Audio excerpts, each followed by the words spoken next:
Well, hello, welcome everyone to this call. We're going to talk about Scion, Project Scion that Preston, who is on the call, invented, created, and brought to life for all of us to enjoy, explore, and test. And the idea for the project is it's experimental project for all of us to test the multi-agent patterns. So I'll keep going. So I have a little bit of slides. Usually I try to go just into IDE or the terminal, but like just to set the context, do the overview and some Q&A in the beginning. I'll go over the slides first. At any point, please feel free to raise your hand or unmute and just ask the questions and we can have the discussion.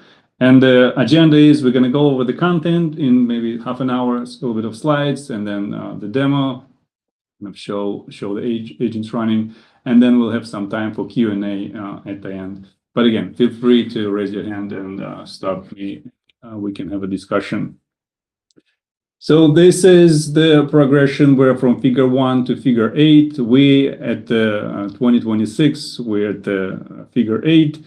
And if you've been on this journey, you'll remember how we started with the autocomplete for a single line maybe. Then we progress to like a chat, the plugin version where we can have a conversation and maybe update several lines of code. And that grew and grew. Agent mode was introduced that can go across multiple files inside the IDE.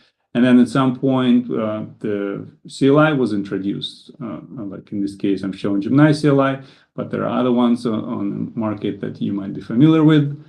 And then we started with just running one terminal, but then we said, why not multiple? And then we went from 1 to 3, maybe to 5 to 7.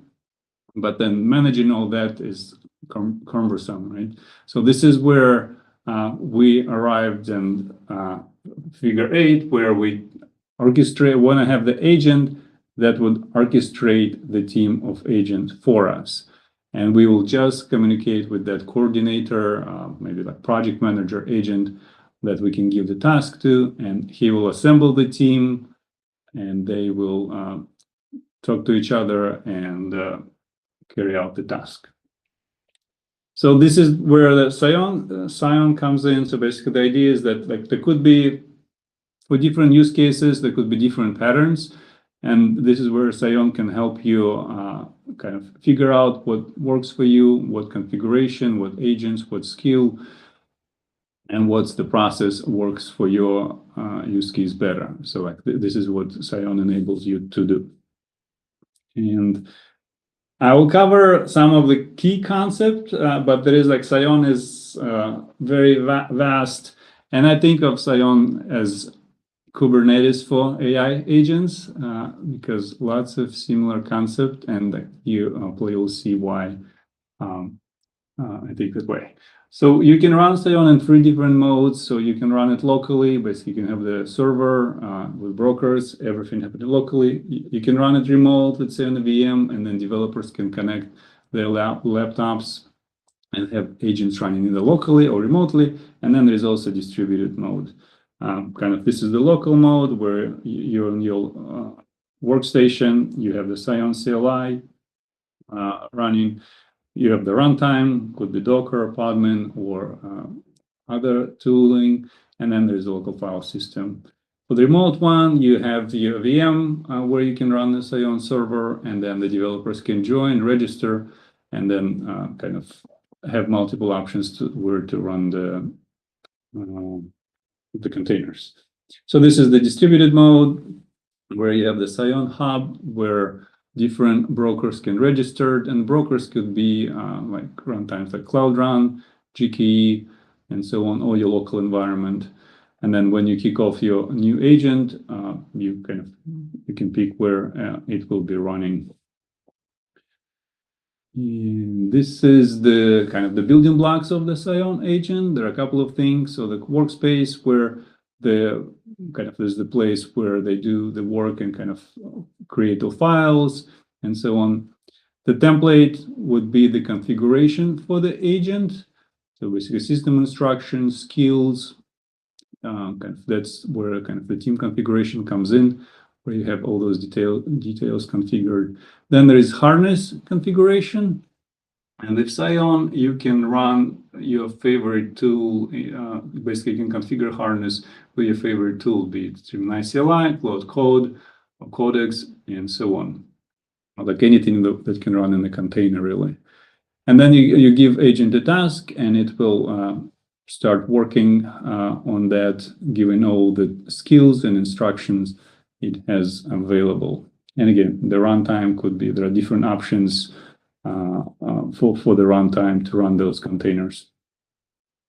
And you have two options for the Grove, which we'll get into. It could be Git based, and then in this case, like all the progress will be tracked in Git, or it could be just a hub space where they have the folder in their local system where they can keep track of their files.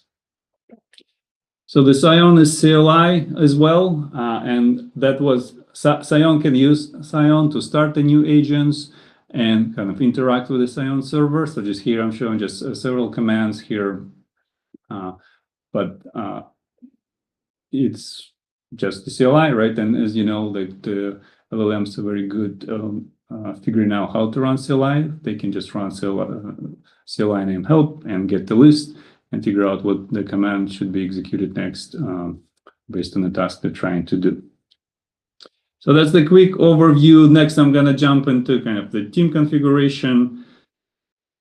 Here, I'll just probably switch to the repo and just show you the, actually, let me stay in the deck here, but basically it takes you to this repository. And the team I configured right now, I started with maybe like 7 agents. Preston has that repository, and then I extended it with added another 7 roles to complement the initial team, and also gave them the skills. If you're familiar, there is a Google Skills GitHub repository with different GCP skills that you can enable your agents with. That's been my approach to give the specific skills to different agents. But here, there are a couple of phases or stages. So we do planning and backlog creation. So the user will start with sending a prompt. And we have kind of our coordinator, in this case, is the product manager, the PM, project PM. And that agent will get the request, and it will work with other agents like product owner agent, who knows how to interact with Jira, create the tickets, make sure the progress is tracked there. It can also create the specifications, and then it will work with other agents like TPM, technical product manager, to kind of break down the work and then delegate that work to the developers or the SWE agents. And then once those agents are done with their work, they can ping one of the agents that are available to test, do the UI verification, load testing, or run the security analysis, and so on. Excuse me. And then once they're done with their work, they can push their changes to GitHub as a pull request, so we can review it automatically. And again, depending how you configure your agents, you can have the reviewer agent that would automatically review that PR and close it for you. If you wanted to have like human in the loop there, right, and you want to review the PR, you can instruct the agent just to open the pull request and then stop at that point. And here also showing the kind of deployment, the kind of DevOps, in addition to building, right, we can have the agents that can help us with the DevOps task, SRE, and so on. So again, you can configure team as you like, and provide the skills that you think is appropriate, and then connect them to the systems that are specific to your project, to your local environment, and then kick off the task. So at this point, I'm going to stop here. This is all the deck, so it was 10 minutes. I'm going to switch to the I'm going to switch to the repo just to show you the team configuration.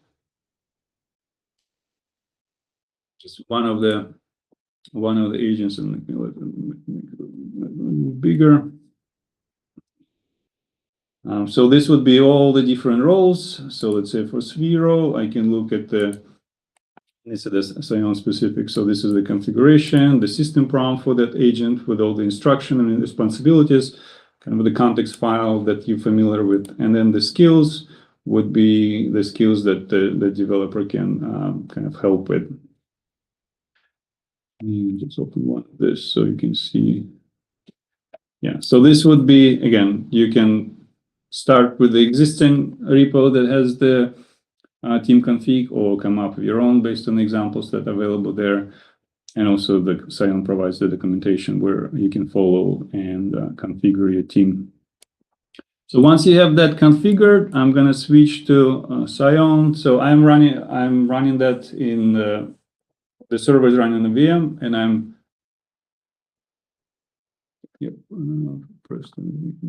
yeah, okay, thank you for answering. I'm answering questions in chat. Okay, yeah. Gotcha. Yep, I just saw it pop up. So I just switched, I'll just to start from the top. So yeah, I switched to the, make it bigger.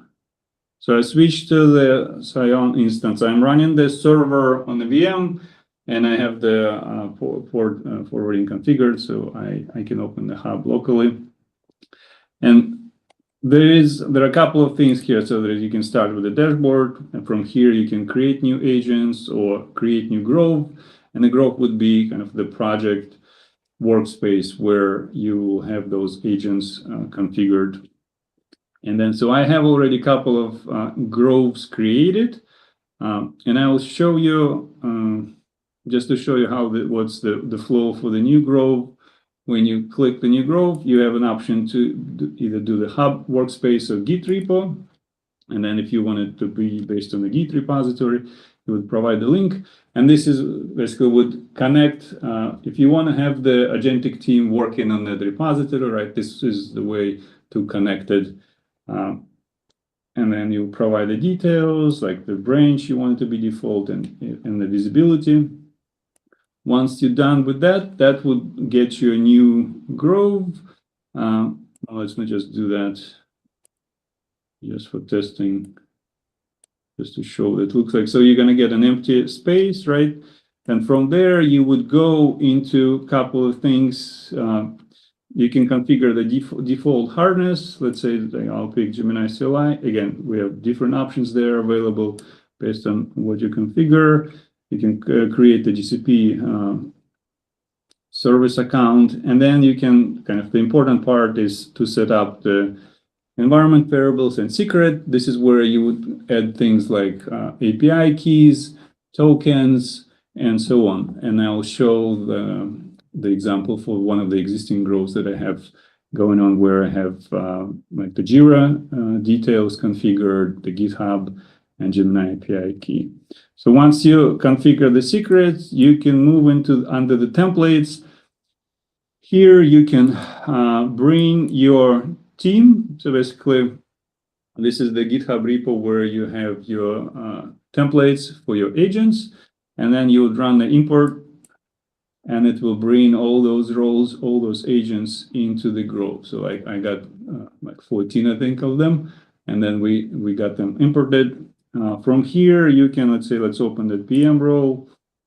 I can look at that agent's system prompt. I can also edit it here. Like if you want to make the changes kind of ad hoc, you can do it here. Or if you want to just review it, that's possible as well. So so this would be the steps. So you configure your secrets, API keys, and so on, import your team. And then if I go back to my Grove, test Grove. So yeah, after that, you can start the agent. You give it a name, say the PM. That's the Grove that it's available, where it be sitting, like the template. You can pick based on what we imported, right? You can give that agent a role, or basically use that template. So in this case, I'm picking the PM. You can pick the harness for that agent.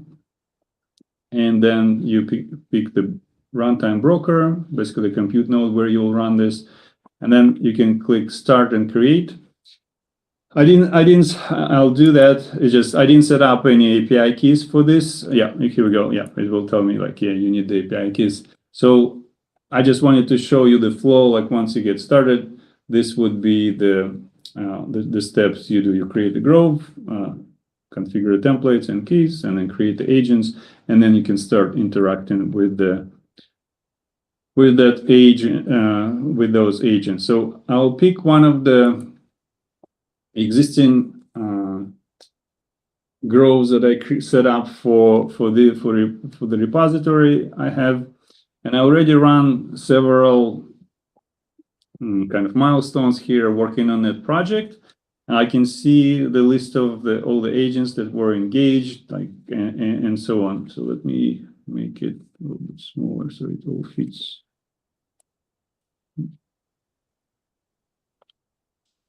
But any like I see this conversation going. Thank you, Preston. Yeah, if folks have questions, just unmute yourself and ask. So here, let me see. So these are all the agents. If I want to give another task to the agent, right, I have an option to. So I'll pick the agent, and from here I can send that agent a message from here. I also have an option to switch to the terminal view and kind of see what exactly is happening with that agent. And basically this will give me a kind of Gemini CLI view because that's the configured hardness there. And I'll just say, just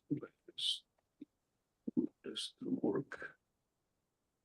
The team completed. So yeah, I can ask like from here, or I can go back into this interface and send a message. Sometimes when the agent need the input, it will ping you in the notifications, and you can switch to that view and then provide an answer or whatever the help they might need. And also, like as they work on the task, they would notify you, and you can like view what's kind of going on there as well. So I'll just clear that. So yeah, I can, if I switch back to let me switch back to the terminal just to see what's going on. Oh, let me, someone.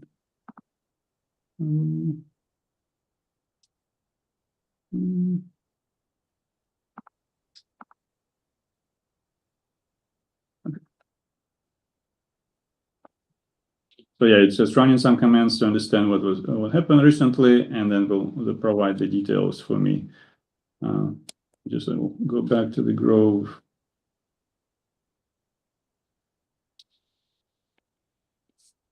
Okay.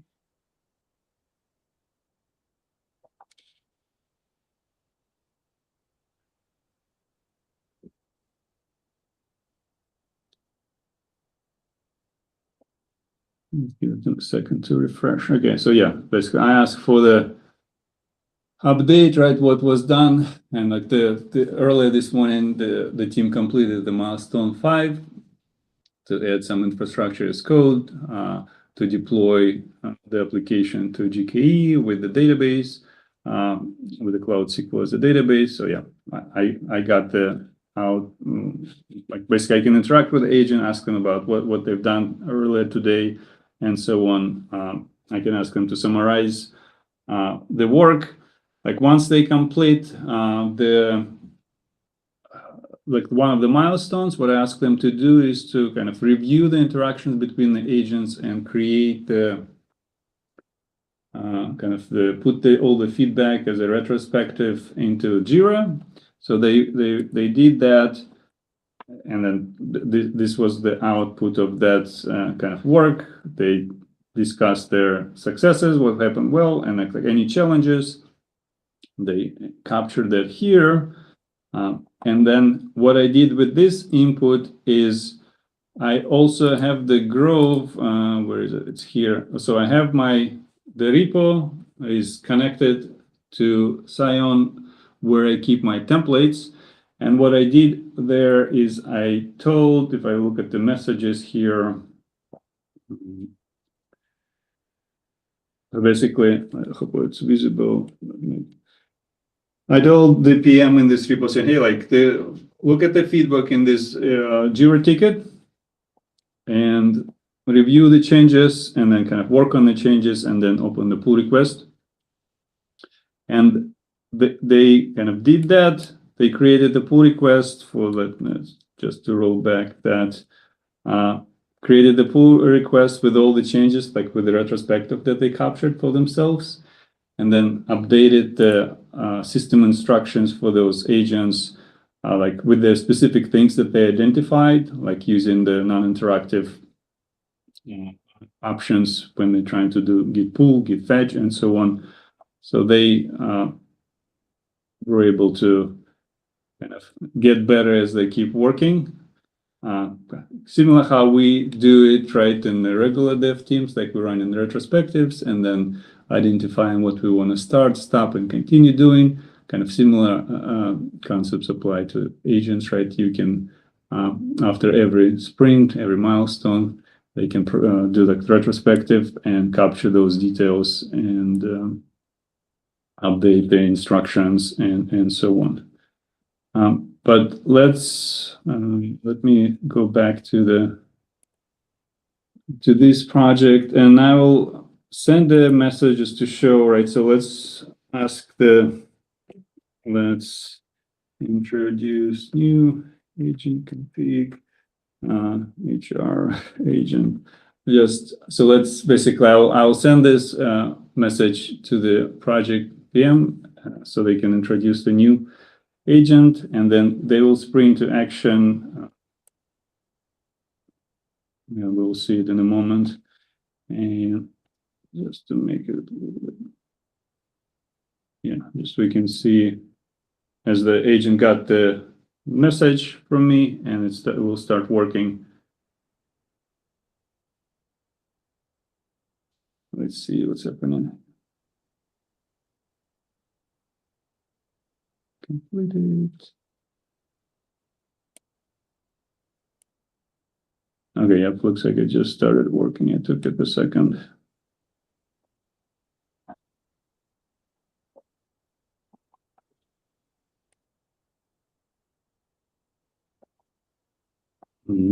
Let's see.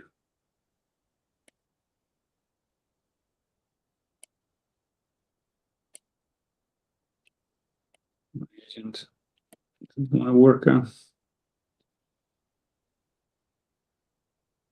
Any questions so far?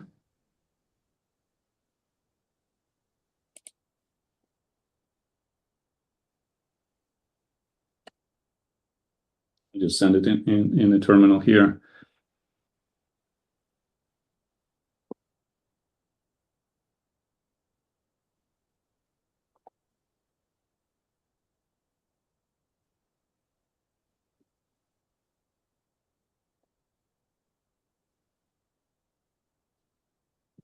So it's going to go through, it's like, looks like it's updating the README file, adding the information about the new agent, and then it's going to open a pull request with this new configuration.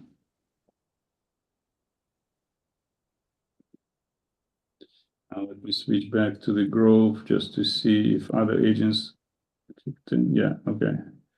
I'm just trying to do it all by itself. Let me switch to this agent. Okay, so yeah, this is a pull request that I just opened, some description, and then there's a new, yep, go ahead, Preston. I'll just interject here. I think this is one of the interesting things, right, which is these harnesses have been tuned often to try to do the work themselves. And so quite often one of the challenges in getting this to be more multi-agent is being very strict or verbose in some of the orchestrator or coordinator type roles to say, you are not the one to write code, you should delegate. And the reason why, just a bit of the fundamental value of why more than one agent can be useful is because one agent can do so much, right? It's certainly capable of doing a lot. But this is the term I'm introducing here would be context sharding. which is that by splitting a big problem across multiple agents, you basically allow a big problem to be split into smaller chunks, and each chunk has its own context window. And so sometimes in my various patterns, this idea of having this orchestrator, coordinator, supervisor, manager, agent, whatever you want to call it, is you keep its context lean and just focused on managing other agents and kind of keeping track of the overall arc. And therefore you can have a very long-lived orchestrator because it's not reading files and doing stuff that's filling its context window. And its pure job is to orchestrate. And then you have these ephemeral task-based agents that they can load up all of the explore file content and tool use, and they can get that job done, and then their window goes poof, and that orchestrator just knows that part was done. So yeah, I just commented because I saw Andre's agents kind of failing to delegate, and that is kind of a problem with a lot of these models because they're not built to be multi-entity, right? They're built to be the assistant in a very fundamental way. So it takes a little cajoling sometimes to get them to delegate. Yeah. But I would also, yeah, that's a very good point. But I would also say it may be a user error on my side because I just asked it to, I didn't ask about like Jira ticket maybe, it didn't give it the context. But when I followed up with the request to capture it in Jira, as you probably saw, if I go back up, yeah, so like I said, hey, like let's capture it in Jira. And this could have been part of the initial request, right? Here you can see that it's starting new agents, that PO agents, right, is not trying to do the Jira task creation by itself. It sent the message to the product owner agent to capture this in Jira. And then it got back the message in a little bit from the PO agent saying, hey, I'm done. This is the story that was created. And now the PM agent knows kind of the PO agent updated to the status. Basically, they talk to each other and can figure out, okay, where did they stop? And then the PM would update everything, kind of have the summary. So if I jump into Jira just to see what they created. Yeah, what's the latest there? Go. So this is the story that they just created to introduce new HR agent. We captured that in Jira, right? They automatically updated status to done, even though I didn't ask about that. But because they already completed the work, the PR is open, right? They provided the details here automatically. So yeah, and yeah, so like this is, if I switch back to the Grove, you saw how the PM kicked off the product owner agent, and it was doing some work, and then once it's completed the Jira task, it went back into the stop status again. But yeah, again, I think it maybe a little bit on me, Preston, that I wasn't more descriptive in what I'm trying to do.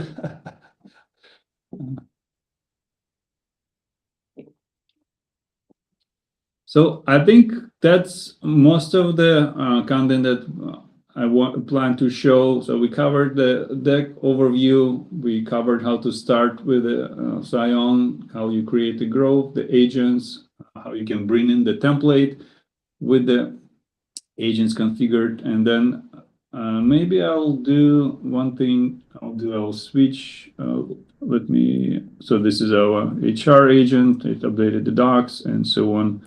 So yeah, so and it was already merged. If I go back here and refresh this page, we should have like our HR agent represented. Okay, here we go.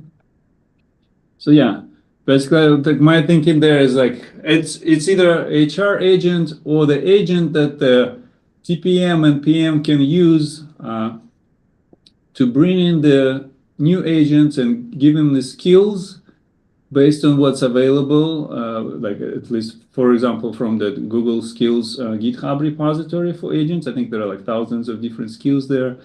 And basically that would be the role of this agent that can bring the new agent, configure it with the skills based on that agent role, and maybe like train it and like evaluate it, make sure that the output that agent produce like what we expect. So yeah, here we go. So yeah, I will kick off maybe another, if I go back to my groves, like any questions?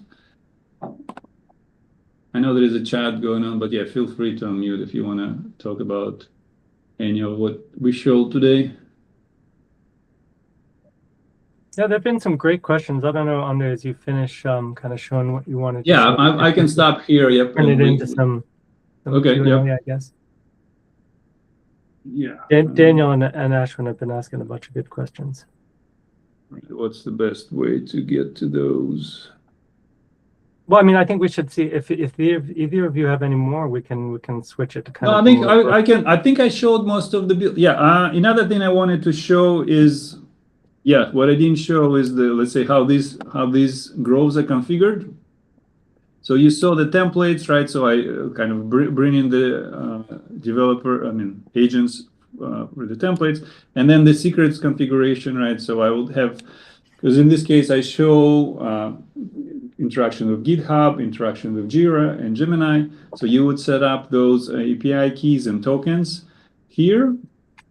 And then kind of similar I have on the App Team Grove as well.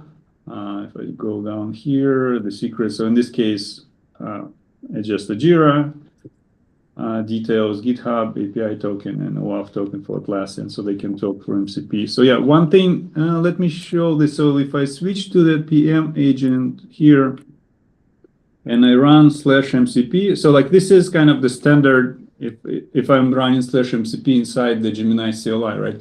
I can see what MCP servers are configured, what tools are available, what's ready to use, right? So I can see like Atlassian tools to create Jira tickets. And then also I have the Chrome dev tools. Like this would be used, for example, by the UI test agent if I wanted to upload the verification of screenshots of the UI that they did, right? That would be done with these tools. And the way those are configured, I'll switch to my VS Code here and open the harness configuration. And so basically, you would find it under your your home folder .scion and then harness config, and like you will see all the different harnesses there. I'm using Gemini CLI, so I'll show that. I'll make it a little bit bigger. And then here again, kind of the standard settings.json that you have right now for if you're using Gemini CLI, right? This is where you would configure your MCP server. So here I have those Chrome dev tools that you just saw in the terminal, and then I also have the Atlassian MCP server configured, so the agents can talk to the Jira and so on. So this would be the configuration for the harness that when you start the agent, remember you have to pick which harness you want to use. And in my case, I'm using Gemini CLI. So when we start in the container, and then the Gemini CLI session started, right? It's initialized with this configuration, and agents can use that for their work. Yeah, I think this is yeah. Almost forgot about this part that I wanted to show. But yeah, we can open it for Q&A.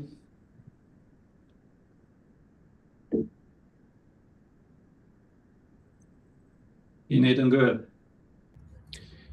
Yeah. So thank you for this.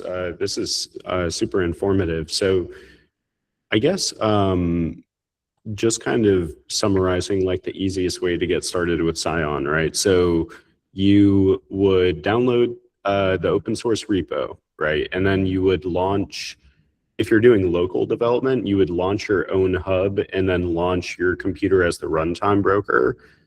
And then to kind of orchestrate this agentic SDLC here, would you talk then to the product owner, and then that would be able, like from, I guess, the get clone to standing up the hub and the runtime broker, that would be able to already orchestrate that? Or I guess you would need the API keys, right? But aside from that, is there anything else that I'm missing in terms of like start to finish, how to get started on this? No, you listed all the key steps. One more thing there, as you, like when you clone the repo, you have an option if to build it from source, or you can install it from, just install the binary.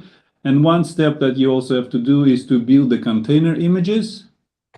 And then after that, you're ready to start creating agents. Like you don't need, you don't even have to put like the agent config. You can just start the agent that is connected to your harness that has the Gemini API key, for example, and it will be able to run just out of the box. And then once that's working, you can start bringing the agents with the skills and so on, and kind of build on top of that. Yeah, you can think of this as like, it does not come out of the box with a team definition. So it comes with just the base, like default, which is like whatever the built-in system instructions are for each of the harnesses. So it's kind of unflavored. I think there's several different folks working on, like the idea really is kind of bring your own team ideas, but like a game engine, like it's kind of like buying a PlayStation with no game titles, right? It's like you get home and you plug in the PlayStation, like what are you gonna do with it? So I think we'll be probably like sharing more, you know, example team structure ideas. Yeah, let me show you. I'll quickly stop sharing, and I'll just go through the steps to create a new Grove and a new agent without the templates, just to see how that's running. So just let me pause this screen share for a second. And while you do, there's Ashwin has his hand up. So go ahead, Ashwin. Yeah, Preston, thanks. And Andre, thank you for sharing this. We've had a good time the last couple of weeks playing with Scion locally, and just really found it really interesting. It's a cool project, and this orchestration stuff is all pretty new, and it's a very exciting time.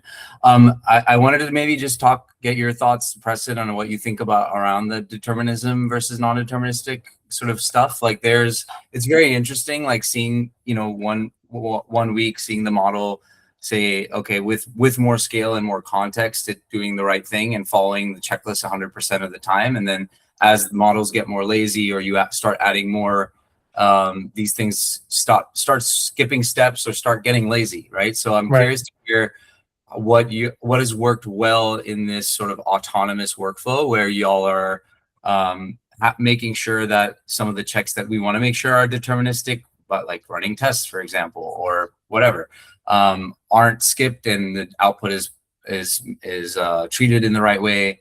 And you know, I feel like y'all have been closer to this type of work than I have, so I'm just curious to hear your thoughts on that. Yeah, first and foremost, this is a test bed for, like, you know, I built this as a test bed for me to explore these things, and then offer to everyone else to explore these things. And so I don't think there are definitive answers to these questions. There's a lot of like, you know, try this and learn this and do that. So on the determinism, I kind of answered in chat was, you know, I kind of am bullish on giving the models more autonomy on navigating the overall workflow, right? But when it comes to things that you have as like gates and checklists, like having checklists, I think are good in the system instruction. I think having the orchestrator or the thing that is there to run the workflow have no other job, right? Like what I'm finding is, like, as soon as that orchestrator starts to try to participate in the work, then they become very ineffective at running the overall process, right? Because now their context is filling up with a mixture of process management and execution stuff, and that's bad. And then as far as the other sort of checks and balances, right? Like having another agent that's sort of like, again, to use a Kubernetes thing, like an admission controller. Like, so the things that produce the work are independent from the things that need to like review and accept the work, right? So that the ones that are reviewing and accepting and merging don't have any connection to the way it was produced, so that they're more independent of how it was done. I actually had a thing where I had a a very simple kind of two-phase loop where essentially I had a pretty complex thing I was trying to land.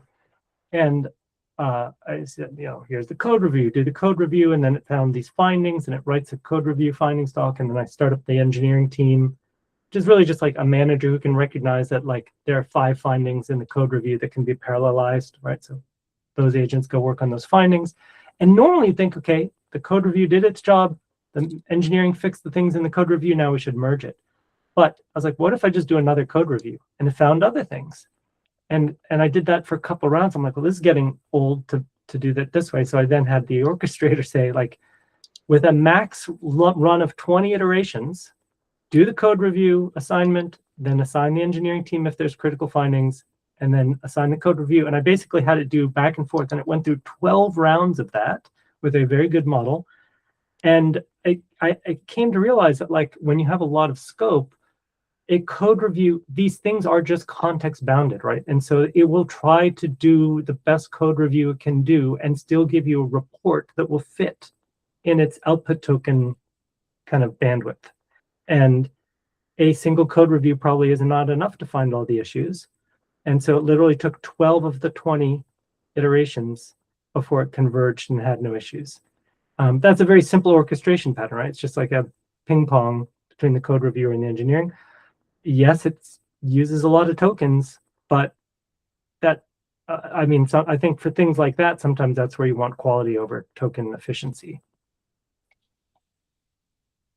Yeah, I don't know if that answers everything, but there's no thanks. I mean, it's an interesting space, and yeah, this has been sort of top of mind. Also, I've been sort of perusing Hacker News, and yesterday there's a great post about this topic, so I'll share it with you. There's a great conference yesterday in San Francisco I went to that was all just like people thinking about this. So Dex was there, and Jeff Huntley was there, and Simon Wilson was there, and it was a very good set of roundtables on the topic. Thanks. Awesome. I was having fun in parallel here. I just asked my demo agent to like check the weather in 5 top US cities, and like for each you saw that it's kicked off another agent, so we can see them all working, thinking, and I gotta produce the weather updates for us all in parallel, right? Just from one prompt. And again, this is the Grove that only has Gemini API key. There is no any templates. They just the harness and they're running away. And I didn't ask to save those, but yeah, let me go ahead, Daniel. But before I ask to save the MD file, it's available here. So basically, if you work in, this is not the Git-based Grove.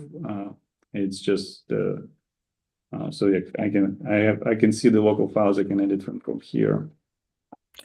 Okay. Go ahead. And how about inference if you're not running with API keys and want to run models that are like open models or these kind of things? Have you a connector to Model Garden or Hugging Face, or how do you handle that? Or it's only support with API key models? No, you can do, so you can run these if you're using Model Garden models. You can attach a service account and a project ID, and then you can do Claude Code or Gemini CLI or Open Code to Vertex inference. In theory, I've not done this. I have a couple people were talking about like how to actually build this out as the proof point, but like this entire thing could run sort of offline on a Kubernetes cluster, right? Because you could run the hub, the agent containers, the inferencing layer with an open weight model, right? That's running just local inference in the cluster on GPUs. And this could be run entirely sort of offline in theory. So they are not running currently. This is just an orchestrator. So you can, as a manage, it's a panel where you can see all the agents running. So you can still have them running in GCP, these agents as well deployed. No, not yet, but it will be. You said like Cloud Run will be supported soon. So then this will be like some externalized from this and also isolated. So maybe you can use this as a panel then in that case and just orchestrate your agents like paperclip. You know about that? Yeah, so you can sort of do that today with GKE. Okay. and an autopilot cluster. But Okay. yeah, Cloud Run is kind of the nirvana for me on the GCP. So it's because it's Kubernetes, then it's JKE is working, so you can have the agents running in JKE in a GCP project, and then you can have this as just an orchestrator. Do you Yep. deploy this in the JKE as well? Not yet. So this Oh. this control plane is not stateless and does not support the scaling out yet. Like as far as like distributed application design, I went ahead and built the first version of this in a way that's stateful in the sense that it maintains connections to the brokers that it can schedule on. So there's sort of reverse sockets, and those are inherently stateful in the control plane. But there's a a sketch design, very technical, but like with consistent hash-based routing, there'll be a way so that requests to schedule an agent onto a particular destination will have, that request will come in a consistent hash ring, which the load balancers support, to land on the right pod that has that socket to schedule out that container. So it will run like Kubernetes jobs then in Kubernetes then, or the schedule part? It's just scheduling pods right now. We'll probably also support the newer GKE sandbox construct, but right now that sandbox, we tried it, and the sandbox construct still has too much of a dependence on everything being defined in a template. And then the sandbox claim comes off of that template, which is sort of a two-step process, which we don't need for Scion agent because everything is kind of late binding the time the agent's created. So it comes with a controller then, this Scion in Kubernetes that is managing these workloads, or it's just an extension, or? It's just, you would just run this kind of, it's called the hub. It's like the API and the control plane, like on a VM for now. And then you would grant that VM the cluster credentials to run. And so in this case, that runtime broker where you see GKE, that's really just an abstraction of the thing that's holding kubectl and cluster permissions. And so you could run that runtime broker element on the same VM where the hub and API are running. Like really, it's kind of overly separated here because, while that could be just a tiny VM just doing nothing but taking requests from the hub and scheduling them to the cluster, like there's really no reason to run that on its own compute node. This is just a logical structure. Okay, thanks. Yeah, Nathan, no, I've not, not tried running OpenClaw inside a Scion container. I think it would work. We don't have the gateway is kind of a core piece of what OpenClaw is about, the communications gateway. Yeah, I'm not going to go too into it. I've done exploring into like using the gateway, just using the OpenClaw gateway with regular Scion agents just to get the various communication channels available to Scion agents. But there's another one from Ashwin. Sorry, I got to open the chat again. Yeah, where's Scion going? This is kind of where it's open source, and I'm looking for who wants to do which kinds of things in it. I'd say the things that are the housekeeping things are support, stateless deployment and Postgres, because right now things are SQL late and stateful on a VM. So just get the robustness of the control plane up. I have a partial refactor to make the way harnesses are supported not dependent on changing any of the Golang code in Scion itself, because really what a harness sort of adapter is in Scion is just at the time you instantiate one of these agents, you need to kind of put certain files in certain places in the home folder and maybe change some values in certain settings.jsons, and all of that can be shipped as just script code that is in the package that is defining that harness. So I want to be able to just easily support AMP and Pi, and any harness that wants to play in this space should be able to do this. So that's a thing. The feature I was talking about where I did the iteration of the testing, we have an A2A bridge. So for those of you that are kind of looking at the way we do agent platform stuff in GCP, how you would have this sort of be exposed, your coordinator agent be exposed as like a Gemini Enterprise agent kind of thing. And then there's a set of adjacent projects I'm working on that will kind of plug with Scion to be kind of like my nirvana. So one is the task management system, which is, you know, if you're familiar with beads, it has some similarities to beads, but it really is, you can think of it as a lightweight universal CLI for agents to get and set work to be done, right? Like it's just it'll have like Jira and Linear and GitHub issues and beads as pluggable backends, but it's just kind of that. And then I still, you know, honestly on the memory thing, I'm finding just having agents write files, you know, just like keep notes and use them works remarkably well. And then there's a piece around the hill climbing of the multi-agent system. So this idea of having every agent write a little retrospective at the end of its session and accumulate those, and then analyze the collection of retros and feed that back into tuning the agent templates and other things, I think is another. Yes, that's beads. Essentially, they're in these systems. If you want to get to the full software factory, you essentially need a system that can track the dependency graph of tasks and know at any given time what work is available to assign to an agent. And that defines your max concurrency of agents, right? Because you might have a graph of work where there's 500 things to do, but until like thing A and B are done first, nothing else can be done. So A and B is your blocking max parallel work state. And then it might be that as soon as A gets done, even if B is still being worked on, A unblocks 12 things downstream somehow in that graph, right? So beads is a way of doing that kind of let me know what work needs to be done. My adaptation of it is based much more on like a real-time view with a graph database so that you can have like a more real-time queryable state. Beads has not got that kind of like global real-time view the same way in a hosted sense. So it's all part of it. Yeah, Daniel.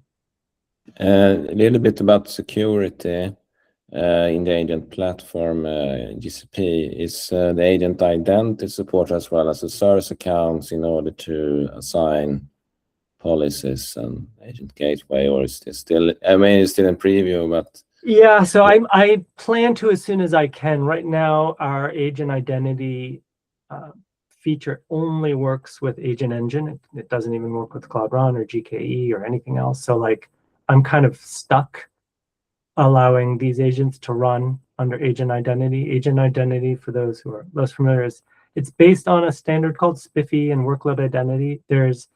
In Scion, there's already a native Scion identity system, right? Because an agent needs permissions to call Scion APIs. And so there's in these kind of things, I always feel like it's about identity federation. So you have an agent-specific identity issued by Scion, and then you have bound identities that are affiliated with that. So right now, that's a service account, and that works in a lot of for a lot of GCP stuff. And when I can, it'll also support the agent identity from the agent platform.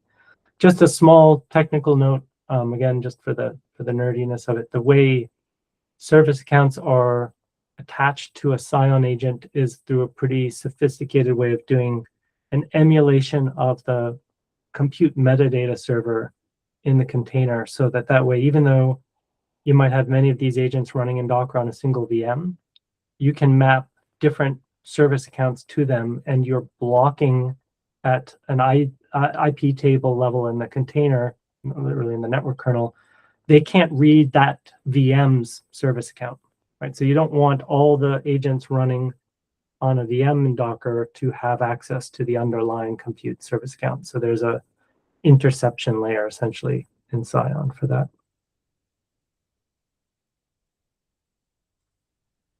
Andre, we're close to time. You want to have any closing statements? Yeah, absolutely. Yeah, again, thank you for joining on my side. I'm spending lots of time upskilling those agents. You know, their output will be as good as the tools we give them and prompts. So there's lots of time going into that. But yeah, thank you for joining today. If the links to the Scion and that application agent templates is part of the event page. You will see it in the calendar, and then the recording will be available and the transcript as well. And thank you for joining us today, and enjoy your weekend. Thank you, team. Thanks. Bye. Take care. Bye. Thanks so much.